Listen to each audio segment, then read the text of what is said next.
Hi and welcome back to another video. Hope you're all doing okay.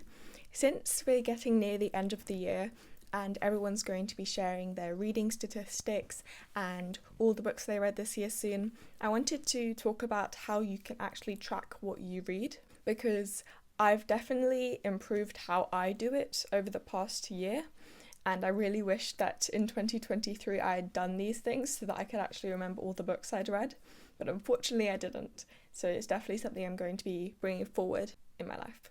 Now, everyone has a different method of tracking their reading, and I'm not going to say you have to use these methods or this one's the best, but these are just the different ways I do it. And I do multiple different methods at once because I just think I like seeing it portrayed in different ways, and I think each of the ways I do it has its own use.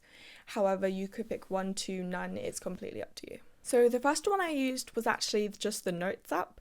I would just make a title, books I've read in X year, and then just start going 1, 2, 3, 4, 5, 6, etc. with the listing.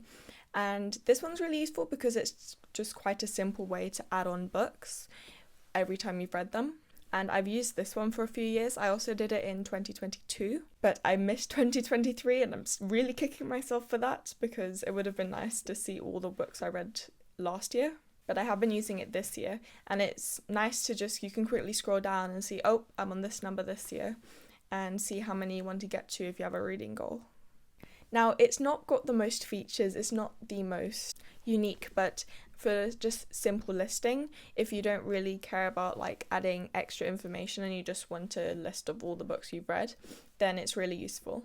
And there's not actually that much to say, that's all I have. So now the next way, and probably one of the most common ways, is to use Goodreads.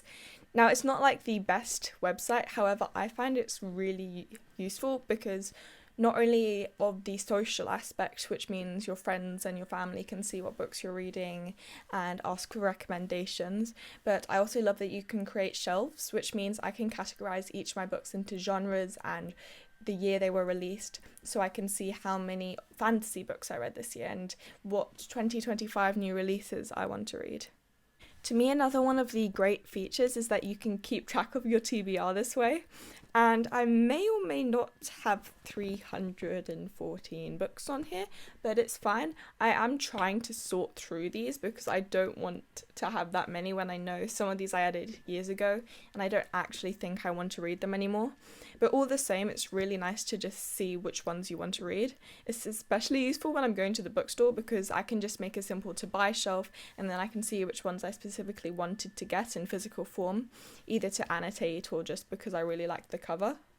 To me, the main problem with Goodreads is, however, the recommendations they give you. Most of the ones they give me are not anything I would ever be interested in, and it's almost as if they're trying to recommend you all these underrated books. However, most of them just wouldn't suit the type of reading I like. And they also do it genre by genre rather than potentially combining the different genres you may like. To me, the best way to get recommendations is to see the lists people make, because then you can see, oh, strong YA female protagonist, that's a very popular list for fantasy books. And then you can scroll down and see the most common ones. And then you can also just seeing what your friends are reading and what they've rated 5 stars. That's a good way of getting recommendations. However, the actual feature they use, I'm not sure is the best.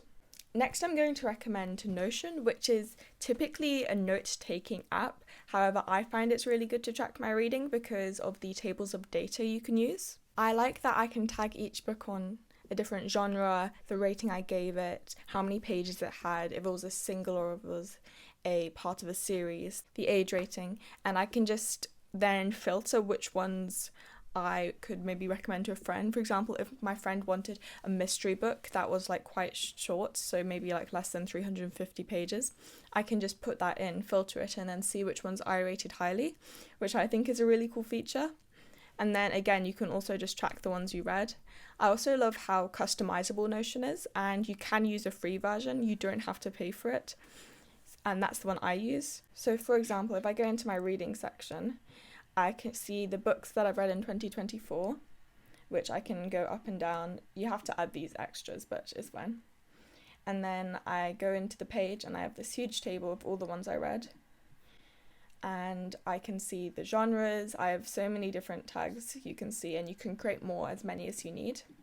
The rating I gave it, and then you can also see your average for the year, which I really like. So my average is 3.63, which I think is an okay average. It would be nice if it was higher because it means I've actually enjoyed more of the books I've read, but not too bad.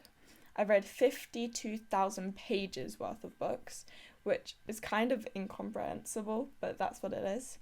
And then I can also see if it's young adult, adult, middle grade, or if it's a series or a standalone. And then at the end, it does just simply count the books you've read. And so let's go with what I said earlier. We're having a mystery that is less than 350 pages. And then we can see the ones that I've rated are Killjoy, which is quite probably the highest rated, and that's part of a series. And I can organise them by the rating and the pages and all these. So in that sense, that is really useful for me. However, it does take slightly more time to set up than it is for Goodreads or Notion. Not Goodreads or Notion, Goodreads or Notes. Now the last one is probably the one that is the most difficult to do or least likely to be done, and that is book journaling. Now, I don't know if I use this to track my reading that much, but I do have some spreads that I like, and I like to do different ones for some of my favourite books, so I can look at all of my favourite quotes. For example, just the other day, I did a Good Girl's Guide to Murder page, and I really liked that.